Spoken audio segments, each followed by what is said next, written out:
سیدنا ابو ہریرہ رضی اللہ تعالیٰ عنہ سے مروی ہے، حضور نبی کریم صلی اللہ علیہ وسلم کا فرمان عالی شان ہے، پانچوں نمازیں اور جمعہ اگلے جمعہ تک اور ماہ رمضان اگلے ماہ رمضان تک گناہوں کا کفارہ ہیں، جب تک کہ کبیرہ گناہوں سے بچا جائے۔ ناظرین محترم، رمضان المبارک میں رحمتوں کی چھما چھم بارشیں اور گناہ صغیرہ کے کفارے کا سامان ہو جاتا ہے۔ گناہ کبیرہ توبہ سے معاف ہوتے ہیں۔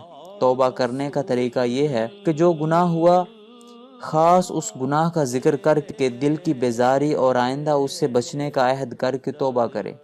مثلا جھوٹ بولا تو بارگاہ خداوندی میں عرض کرے، یا اللہ میں نے جو یہ جھوٹ بولا اس سے توبہ کرتا ہوں اور آئندہ نہیں بولوں گا۔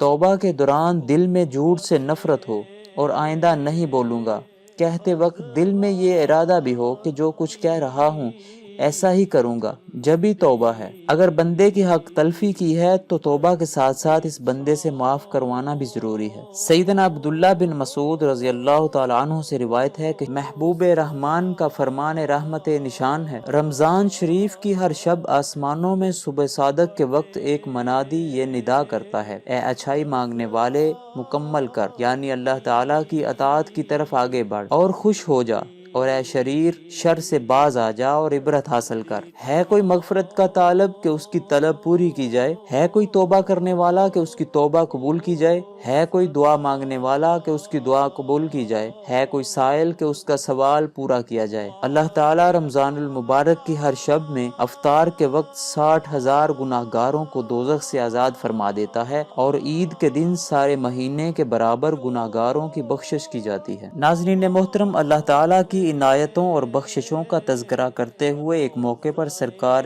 دو عالم صلی اللہ علیہ وسلم نے ارشاد فرمایا، جب رمضان کی پہلی رات ہوتی ہے تو اللہ تعالیٰ اپنی مخلوق کی طرف نظر فرماتا ہے، اور جب اللہ تعالیٰ کسی بندے کی طرف نظر فرمائے تو اسے کبھی بھی عذاب نہ دے گا، اور ہر روز 10 لاکھ گناہ گاروں کو جہنم سے آزاد فرماتا ہے، اور جب 29ویں رات ہوتی ہے تو مہینے بھر میں جتنے آزاد کیے ان کے مجموعے کے برابر اس ایک رات میں آزاد فرما دیتا ہے۔ پھر جب عید الفطر کی رات آتی ہے تو ملائکہ خوشی کرتے ہیں، اور اللہ رب العزت اپنے نور کی خاص تجلی فرماتا ہے اور فرشتوں سے فرماتا ہے، اے گروہ ملائکہ، اس مزدور کا کیا بدلہ جس کا کام پورا کر لیا؟ فرشتے عرض کرتے ہیں اس کو پورا اجر دیا جائے۔ اللہ تعالیٰ فرماتا ہے، میں تمہیں گواہ کرتا ہوں کہ میں نے ان سب کو بخش دیا۔ ناظرین محترم، رمضان المبارک کے آخری دن میں اتنے لوگوں کو دوزخ سے آزاد کیا جاتا ہے جتنا کہ اول رمضان سے آخر رمضان تک آزاد ہوتے ہیں۔ سیدنا عبداللہ بن عباس رضی اللہ تعالیٰ عنہ سے روایت ہے کہ محبوب رب العالمین کا فرمان دل نشین ہے، اللہ رب العزت ماہ رمضان میں روزانہ افطار کے وقت 10 لاکھ ایسے گناہ گاروں کو جہنم سے آزاد فرماتا ہے جن پر گناہوں کی وجہ سے جہنم واجب ہو چکا تھا۔ نیز شب جمعہ اور روز جمعہ کی ہر گھڑی میں ایسے 10 لاکھ گناہ گاروں کو جہنم سے آزاد کیا جاتا ہے جو عذاب کے حقدار قرار دیے جا چکے ہوتے ہیں۔ ناظرین محترم، بیان کردہ احادیث مبارکہ میں اللہ رب